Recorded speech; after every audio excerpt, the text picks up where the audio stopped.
In this video, we want to graph the polar equation r is equal to 2 cosine of theta. And in order to do that, we want to remember how we plot graphs, right? We make a table of values. So here's a table of convenient values. Convenient values means that we want to choose the argument theta, the angle theta, so that we have those standard reference angles like pi over 6, pi over 4, pi thirds, etc. And when theta is equal to 0, the cosine of 0 is equal to 1, so r is equal to 2 cosine of theta, gives us 0, 2. When theta is equal to pi over 6, we have to remember that the cosine of pi over 6 is equal to the square root of 3 over 2. And the cosine of pi over 4 is the square root of 2 over 2. And the cosine of pi thirds is equal to 1/2. So those are some of the convenient values we want to plot. Here at theta equal pi over 4, we get cosine of pi over 4 is square root of 2 over 2, and times that by 2, we get the square root of 2 as a value. So pi over 6, square root of 3, comma pi over 6. And here this would be, this is 2, 0 as our point. And here this would be square root of 2, pi fourths. At pi thirds, the cosine of pi thirds is 1/2, and 2 times 1/2 is 1. So 1, pi thirds is a point. What about pi halves? What's the cosine of pi halves? Is 0, and 2 times 0 is 0. So let's plot some of those points so far. If we draw our coordinate system here, here's the point 2, 0. And then if this angle right here is pi over 6, this point would be the square root of 3, pi over 6. And if this angle right here is pi fourths, then this point would be the square root of 2, pi fourths. And if this angle is pi thirds, this point is 1, pi thirds. All right, and here's the point 0, pi halves at the pole. Now increase theta to 2 pi thirds. What's the cosine of 2 pi thirds? Cosine of 2 pi thirds is negative 1/2.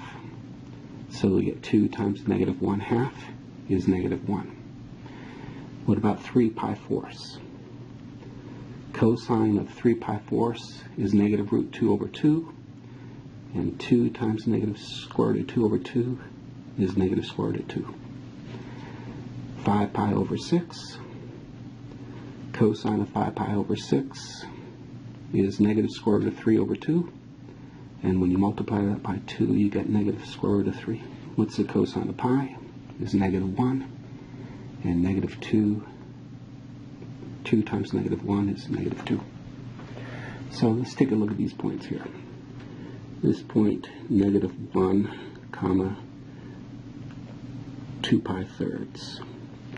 Remember, if I have a negative radial distance, I can reflect it by pi degrees, pi radians, I mean. So I get 2 pi thirds plus or even minus pi. So if I take the positive version, this point would be 1, 5 pi thirds, because 2 pi thirds plus 1 pi gives me 5 pi thirds. And if I instead do the minus version, I would have 2 pi thirds minus pi is negative pi thirds. So that means this point right here is 1 comma negative pi thirds. There's my negative angle pi thirds. So the corresponding point, negative 1 comma 2 pi thirds, is this point that we've plotted here on the table. And continuing to plot the other points, negative 2 root 2 comma 3 pi fourths is the same as root 2 comma 3 pi fourths minus pi, which is square root of 2 comma negative pi fourths.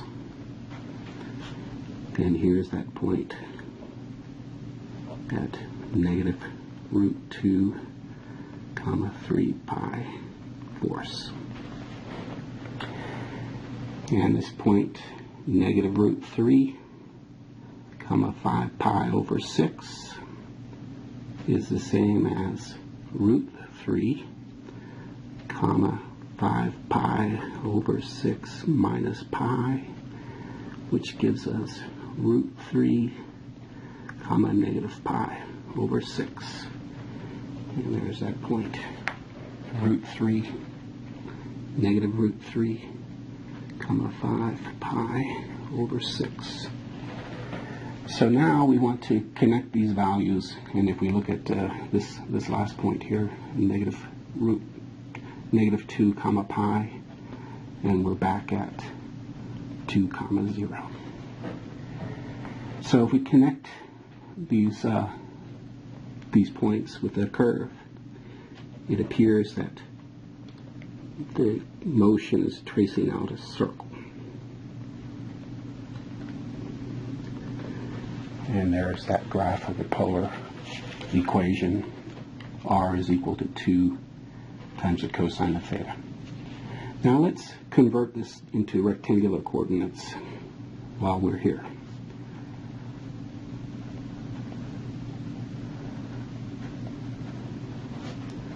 So remember how to convert to rectangular form. We have the equation x is equal to r cosine of theta. That tells us that the cosine of theta is x over r. And so the equation r equal 2 times the cosine of theta is the same as r is equal to 2 times x over r, which simplifies as r squared is 2x. Also remember, x squared plus y squared is equal to r squared. So putting that together with the previous equation here gives us x squared plus y squared is equal to 2x. And when we put that in standard form, we get x squared minus 2x plus y squared is equal to 0. And now we have to go through the method of completing the square. On the x's, what is half of negative 2? It's squared. So we have to add a 1 to both sides. And now finishing off and writing it in factored form, x minus 1 squared plus y squared is equal to 1, which is the equation of a circle with center at 1 comma 0 with radius 1.